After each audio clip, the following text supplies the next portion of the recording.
All right, welcome back to another episode of the Cody Tucker Show. As always, I'm your host, Cody Tucker. Be sure to like and subscribe, all that good stuff. Got a lot to go over today.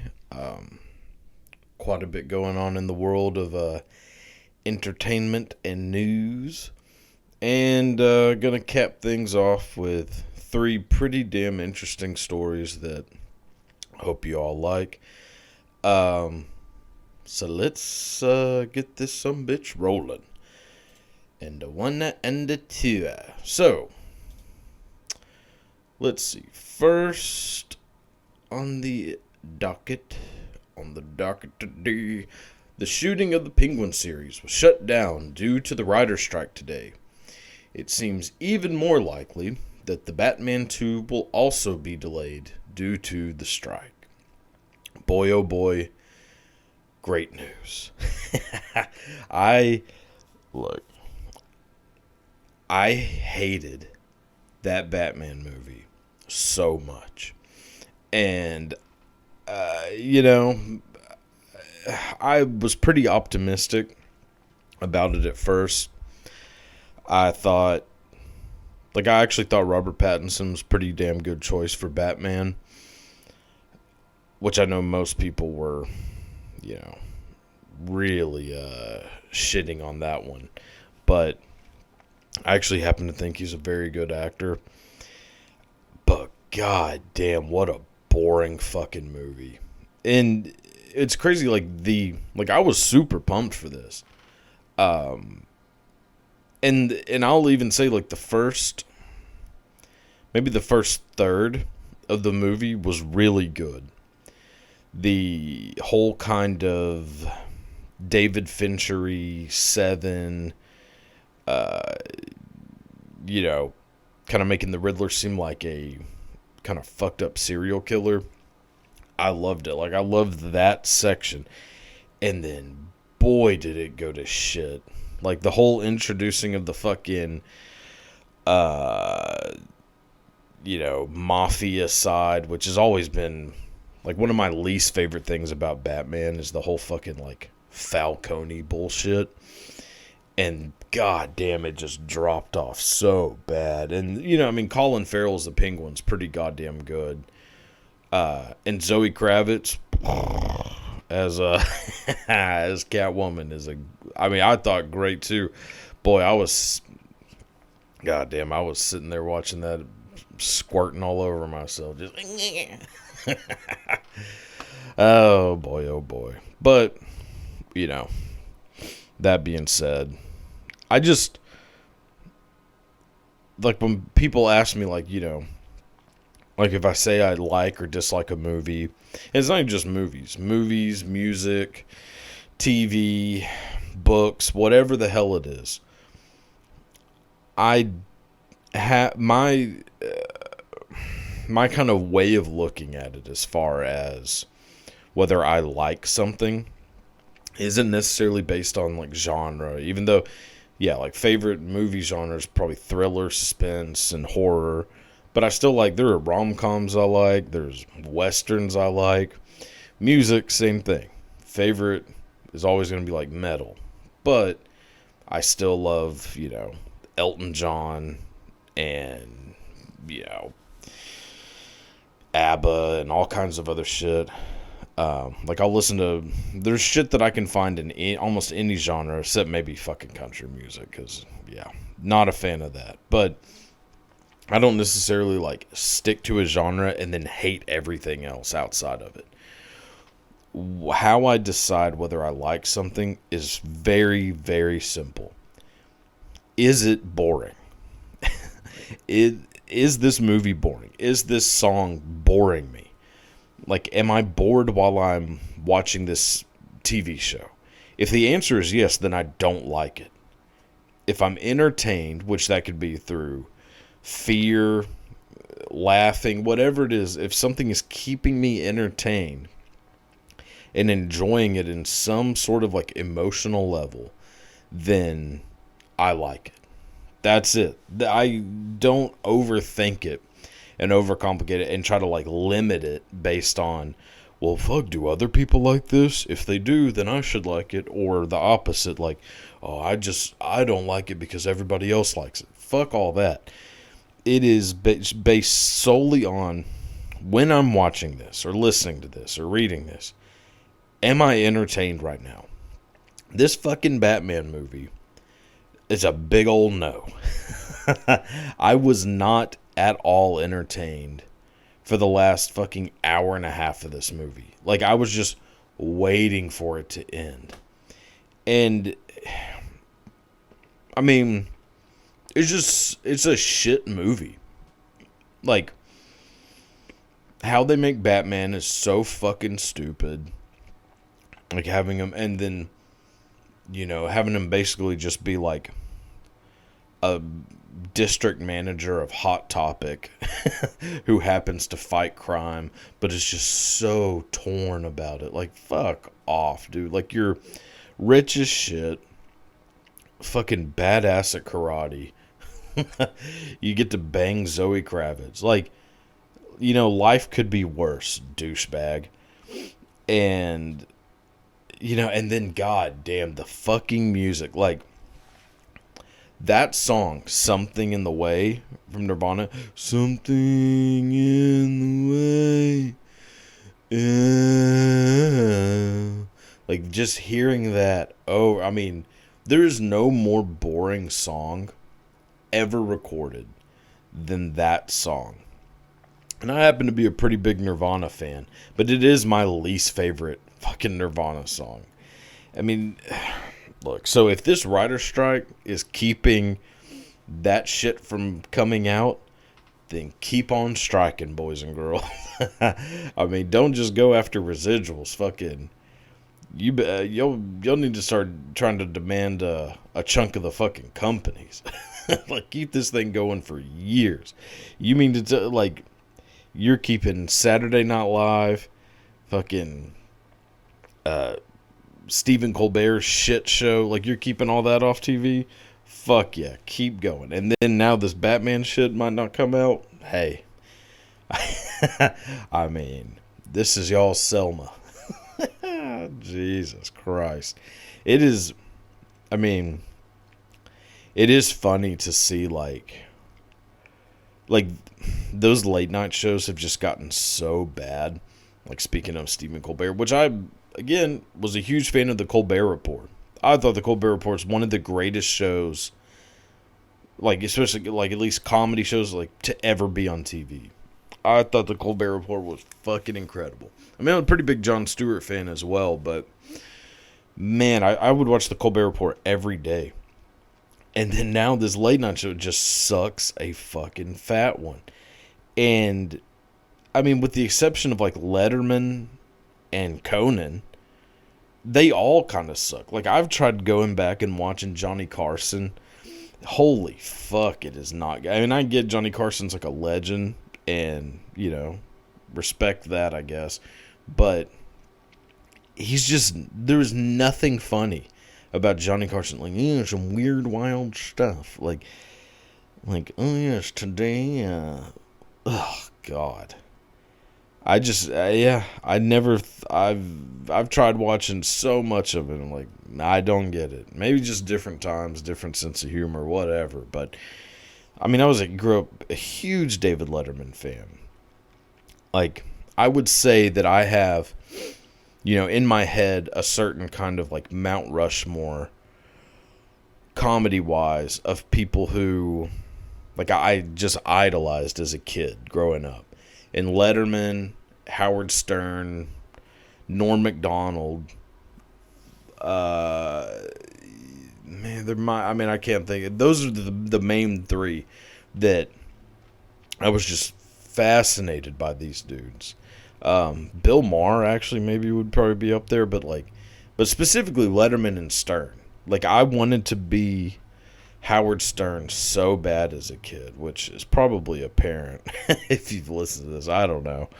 But, and like Letterman, just the way, actually Craig Ferguson's another one who was really good too, but like, just the way Letterman, like how fucking quick like, goddamn, I don't know. It just seems like those shows have gone to shit. And I've tried watching them.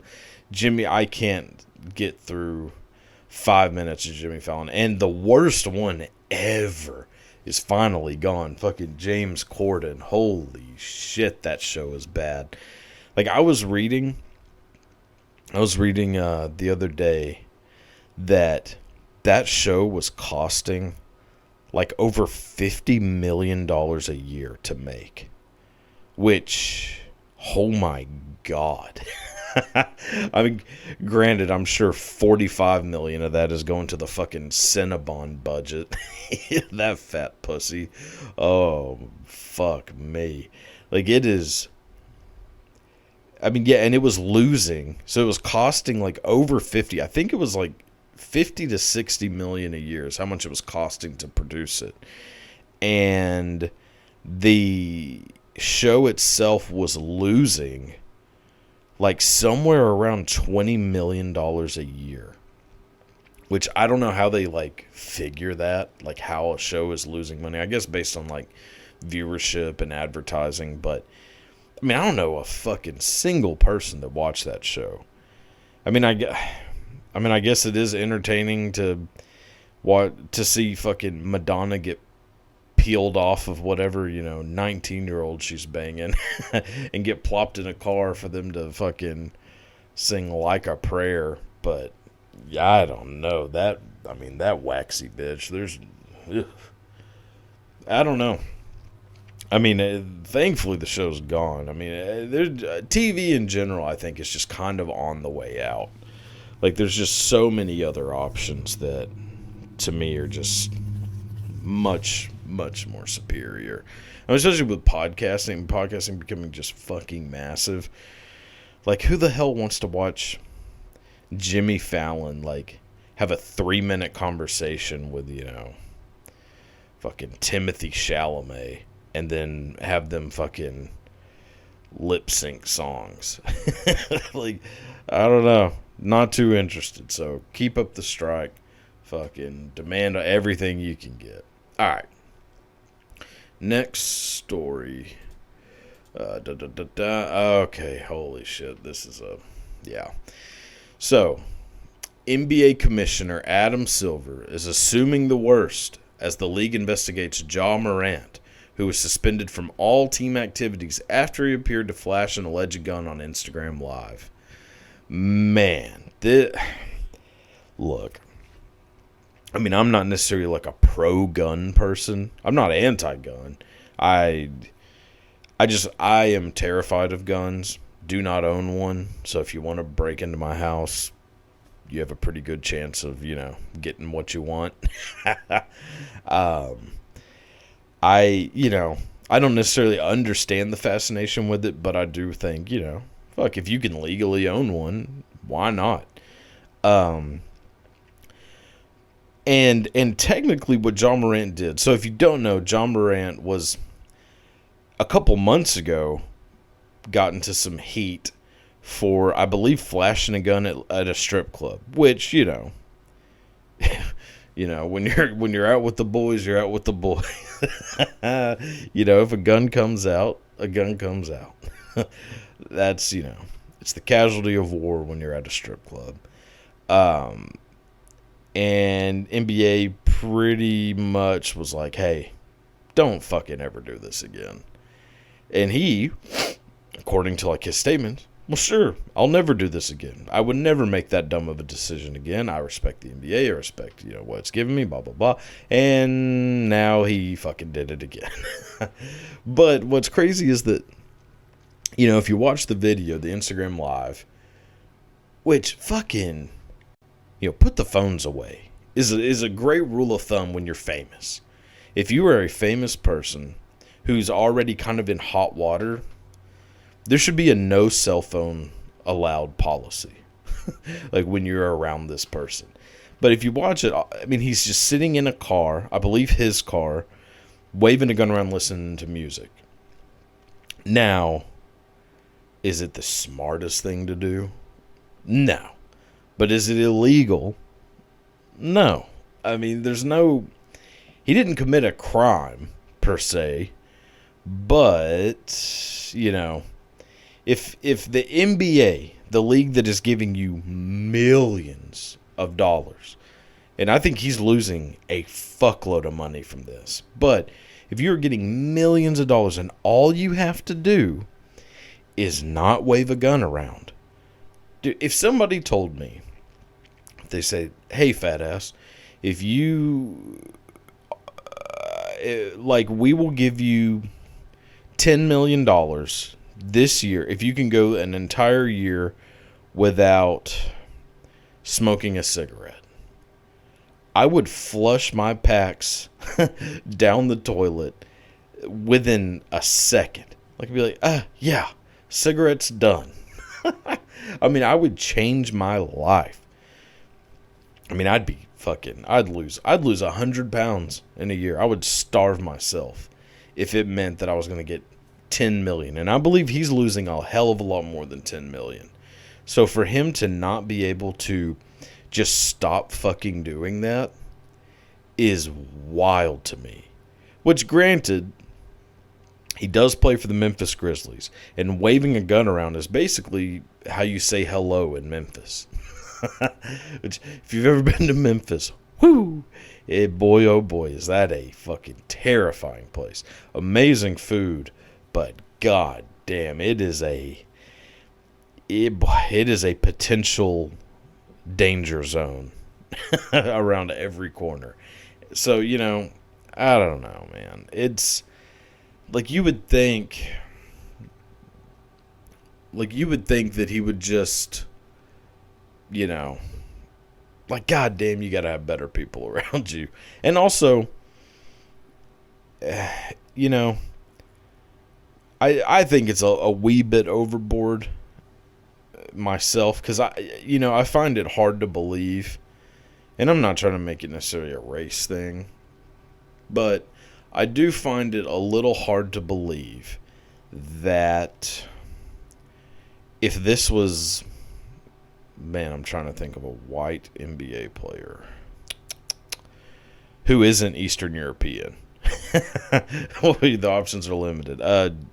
Fucking John Stockton. Shit, I'll go back to the 80s.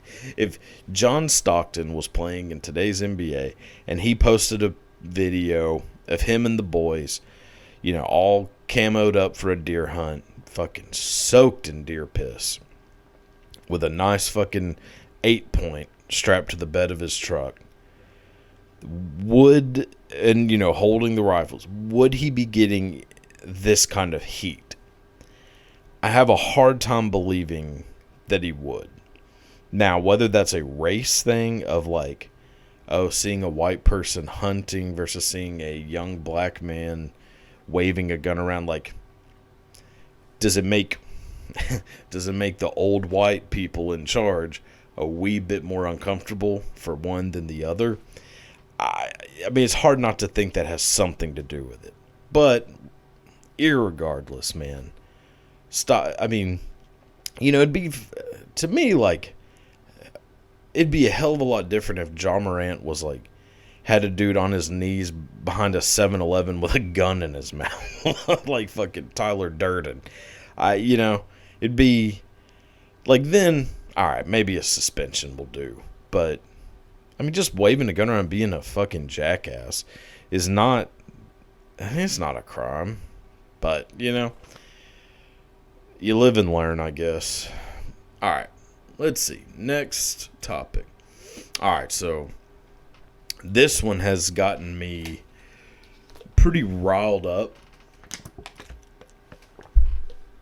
just in the last, couple of days after seeing this, and has led to fierce debating amongst my inner circle. So, according to this article, NFL locker room sandwiches lead to a debate over the perfect PB&J ratio. I myself, I am a massive fan of PB&J sandwiches, if you can't already tell. And according to this article, the perfect ratio is 4 to 5. Well, 5 to 4. 5 parts PB, 4 parts jelly. I find that to be complete communist bullshit. I mean, there is no way that much jelly is the perfect like I put so much fucking peanut butter on my PB&Js. It's actually pretty disgusting. Like I end up looking like that little baby from the meme, just like I'm fucking caked in peanut butter by the time I'm done eating that sumbitch. And like my ratio is like 9-1 PB to jelly. Like I'm putting so much peanut butter, like there's so much peanut butter in every bite, like I can't even separate my fucking jaws anymore. like halfway through the sandwich, they're basically, my mouth is like glued shut. It's like I poured a bunch of fucking Portland cement right down my gullet. And I can't help it. I fucking love peanut butter. Like I will just eat peanut butter for no reason. And it's I believe a pretty calorie filled spread, so probably shouldn't be doing that. But yeah, I mean, I like having just a little fucking swipe. Like I won't even let the knife touch the bread of the jelly. I just kind of wave it, on top of it and see if some of the jelly mist gets onto the bread. Like I am not. There's no way in hell I'm putting damn near equal parts PB to J. Fuck that. Whoever is saying that, and I was like, God damn, there's no way that's like the consensus over the perfect PB&J. Yeah, it pretty much is. Like a 5-to-4 ratio is pretty much what comes up anytime you look up what's the perfect PB&J ratio. I don't know, man. I'm living in my own bubble, I guess, but oh well. All right, so that'll do it for this section. I have some pretty interesting stories coming up. One involving a rock icon, and two just very obscure, weird ass stories from way back in the day. So hopefully you enjoy it. But, well, here we go. Alright, so, story one involves arguably one of my favorite musicians of all time, David Bowie. So, David Bowie, just in general, a crazy, rabbit hole, if you care to venture down. And just look at all the wild shit David Bowie was doing back in the day. I mean, from getting caught in bed with Mick Jagger, which allegedly they weren't doing anything suspicious. Find that real hard to believe, especially if you ever watched the Dancing in the Street video. To just the whole Ziggy Stardust thing. And having like the death of him as Ziggy Stardust and then coming back to life as the... was it like the Thin White Duke, I think is like the era after that. Which brings me to this story, which I find fucking bizarre, but also fascinating. So David Bowie, when he was recording the album Station to Station, which one of my favorite Bowie albums, it typically is not put into like the caliber of like his, best. I kind of disagree. I think Station to Station's a fucking great album. Usually you're going to see like Aladdin Sane, Diamond Dogs, Ziggy Stardust and Spiders from Mars, Hunky Dory. Like those always get put way up high, which rightfully so. But Station to Station, regardless, an amazing album. The recording of the Station to Station album coincided with David Bowie's massive cocaine addiction. I believe he had a pretty big cocaine addiction through, the recordings of most of his albums, but specifically Station to Station. So during the recording of this album, Bowie is just snorting left and right. Like, both nostrils fucking clogged to the gills. Like, if you ever watch Neil Young's performance in The Last Waltz, when there's a giant rock of cocaine sitting in his nostril, that's basically Bowie 24/7 during the recording of this album. And a little before, a little after. When he's recording this album, he is living off of a diet of, well, cocaine, but also milk and peppers. And that's it. That is all David Bowie is consuming during the entire recording of this album is cocaine, milk, and peppers. There is no more disgusting combination on earth. But that's what he was doing. And, you know, that in general, pretty bizarre. Nowhere near as bizarre as the next two things. So, Bowie, also, of course, in line with the cocaine addiction, began to just have weird delusions, weird paranoia, which I've never done cocaine, never will. Do not trust it one bit. And, I mean, I'm already riding on about... I'm always riding on a pretty hefty layer of anxiety just throughout the day. If I snorted coke, it would be, holy shit. I mean, I would be in the hospital within minutes. So, it's just not on the table for me. But I do know, like, what it does to people. And what a massive cocaine addiction does, one of the first big things, it makes people real fucking paranoid and delusional.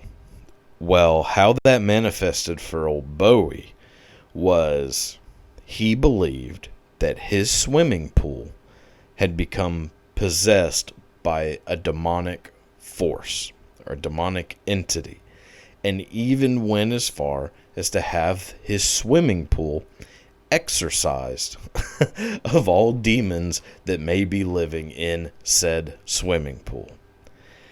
Whew. Yeah, that's not good. That is for that. Okay. So, that being said, it gets even worse.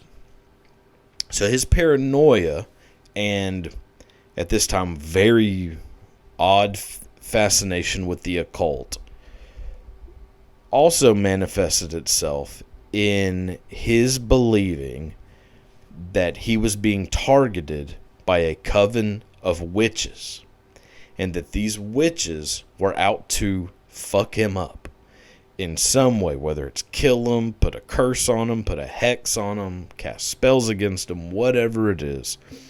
He believed that there was a actual group of witches that were just trying to fuck his life up.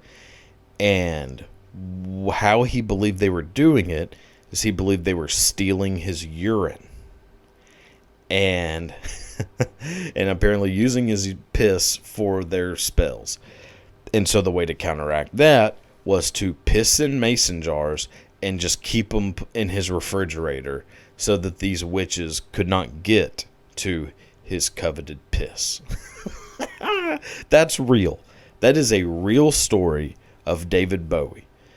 And I had never heard of that before. I mean, obviously I knew he was a massive cokehead for a long time, but I did not know he thought there was a coven of witches trying to steal his piss.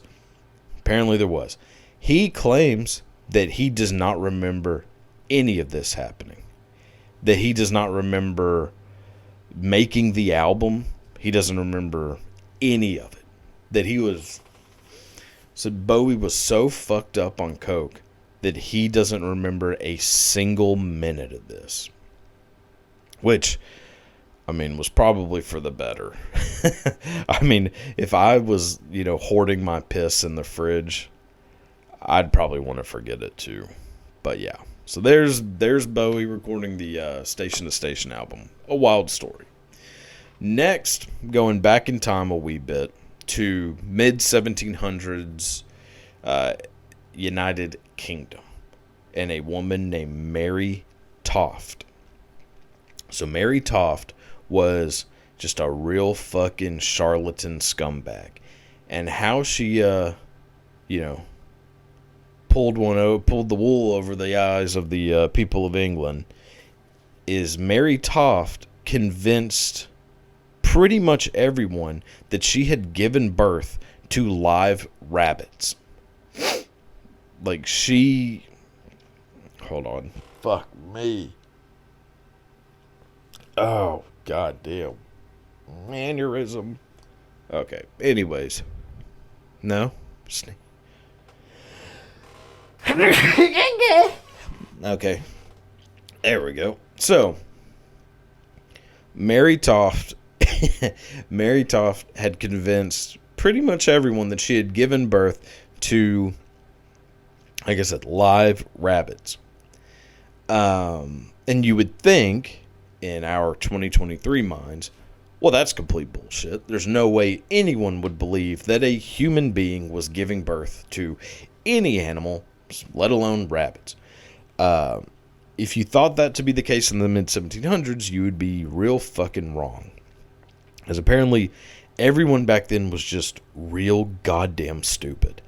So she would, go around breastfeeding this bunny.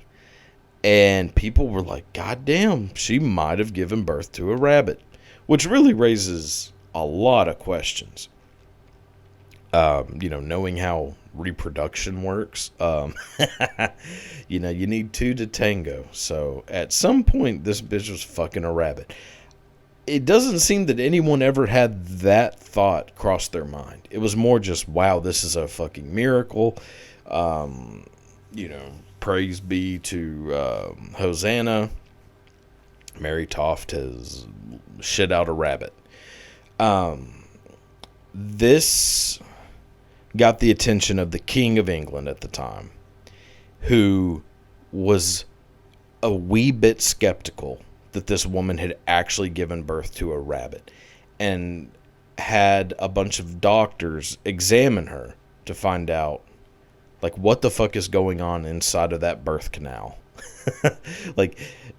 Is this fucking snatch capable of producing fucking animals?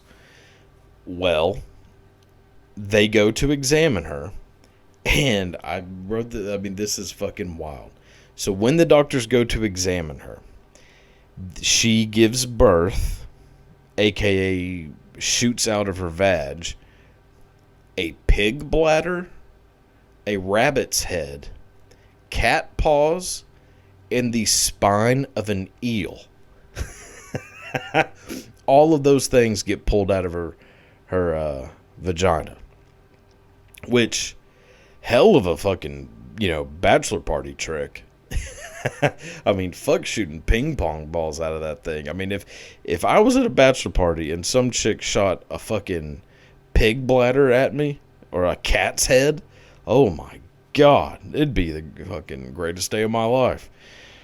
But anyways, she had these doctors completely convinced. They were like, oh my God, she can not only give birth to live rabbits, but she was about to give birth to a pig eel cat, a pig eel cat rabbit.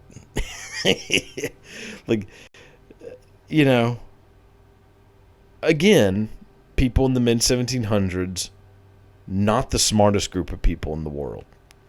I mean, this had doctors completely convinced. So obviously she was inserting animal parts into her snoot, and just basically had these doctors pulling it out, and voila, I'm a miracle. So these doctors say, holy shit, this is real. And then it becomes even bigger news until she finally just admits, yeah, I was lying. I'm tired of putting, I'm tired of putting animal parts in my vag. It hurts. The smell is ungodly. So fine, I'm lying. I'm making it all up. This, created quite the uproar in mid 1700s UK, and basically the doctors, and not just those doctors, but the medical community in general, was pushed back about, 3 or 4 decades due to the mistrust from the public. So the entire public of the UK is like, hey, yeah, y'all couldn't tell that this was a fucking scam? You're damn sure not. You're not taking my fucking appendix out at any point. Like, they were like, we don't fucking trust your ass. Like, y'all couldn't tell that this bitch was just putting a cat's head up her vag, and you're expecting us to let you, perform surgery on us, which surgery in the mid-1700s was basically just a dude showing up with a bloody apron saying, all right, bend over, time to cut this shit open. So yeah, that's the story of Mary Toft. She ended up going to prison because, you can't do shit like that. But a wild story nonetheless. So, last one. Boy, oh boy. I have never felt more in tune with a human being from history in my entire life. And, I've done all the ancestry bullshit, mapped out my family tree. I don't feel any connection to those people. I feel a big connection to this son of a bitch. And, well, you'll find out why. So, the guy that I'm talking about, I'm most likely going to be saying the name wrong the entire time. But, oh well. His name, I believe, is Terrar. It is French, so it's probably like Terrar. Which, if you've ever tried to learn French, arguably the dumbest language of all time. Sounds great, but every word is basically like 6 letters, 6 to 10 letters that just make the sound. Like, it is. It doesn't make sense. French doesn't make sense. English also doesn't make sense, but, I seem to know it pretty well by now, so I'm just going to stick with this shit. So I'm just going to say Terrar. I believe it's Terrar. Fuck it. If it's not, sorry. Terrar lived from 1772 to 1798 in France. He had some sort of condition, which people really still don't know fully what it was. But Terrar had some condition where he could not stop eating. So Terrar would eat just an insane amount of food and not food. If you look up any picture, well, obviously not picture, but like drawings of Terrar from backpedal. Terrar eats a shitload, ends up going to like the military, gets kicked out of the military because he can't stop eating. He ends up eating boots and trash and all kinds of shit because the food that they're giving you in the military, obviously not enough for this sumbitch. So he gets kicked out of the military. It's basically hopeless. He ends up becoming like a sideshow act because he could just eat so much.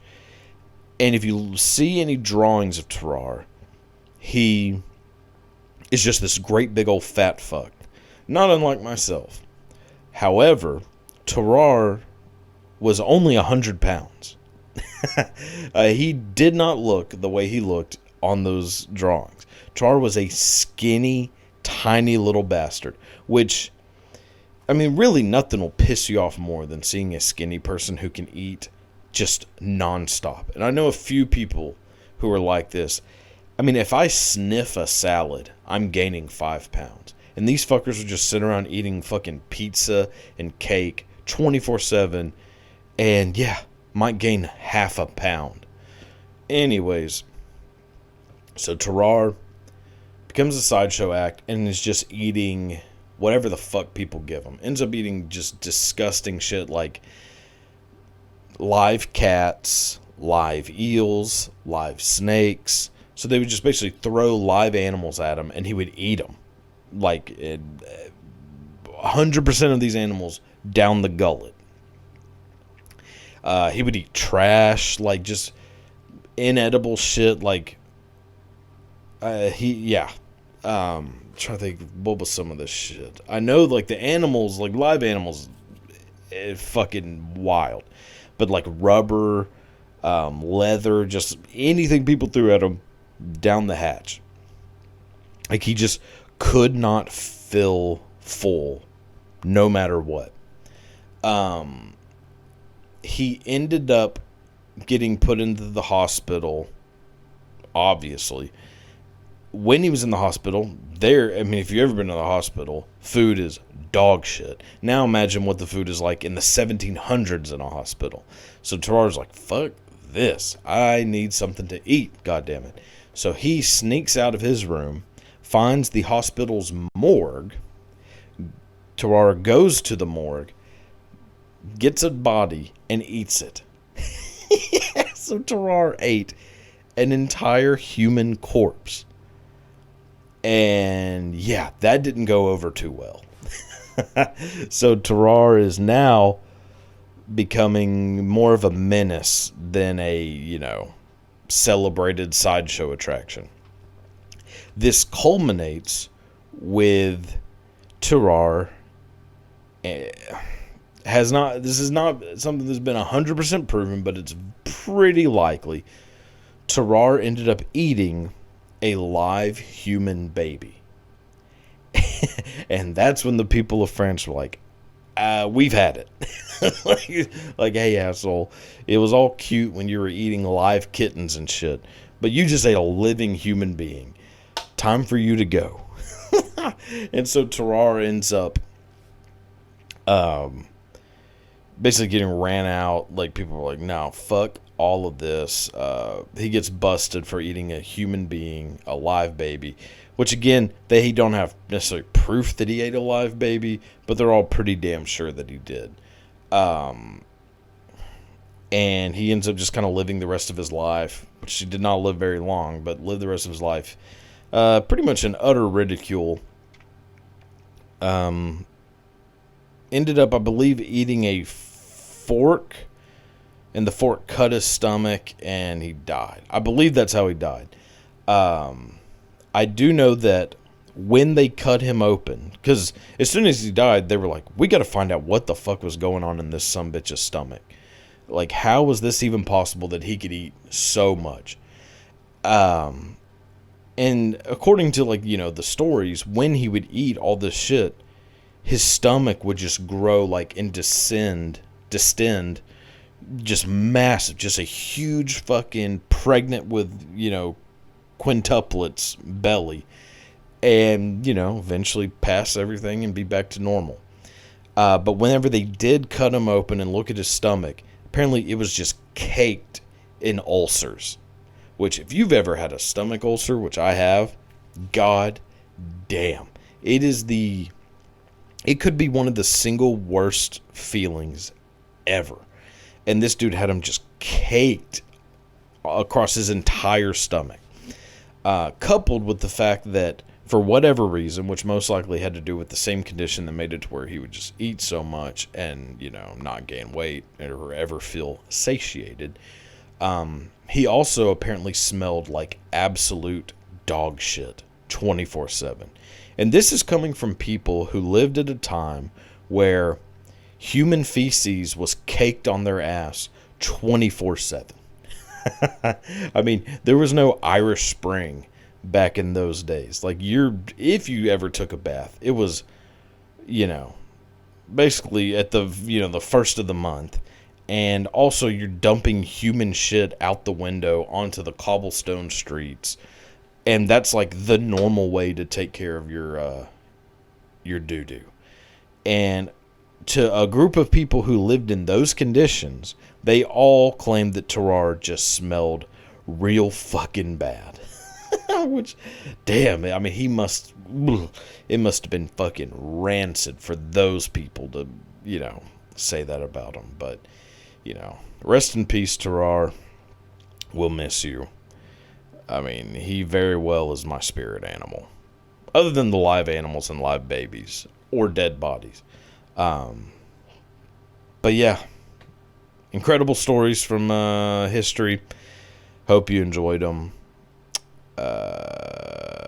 tune back in next week for another episode, maybe 3 more interesting stories.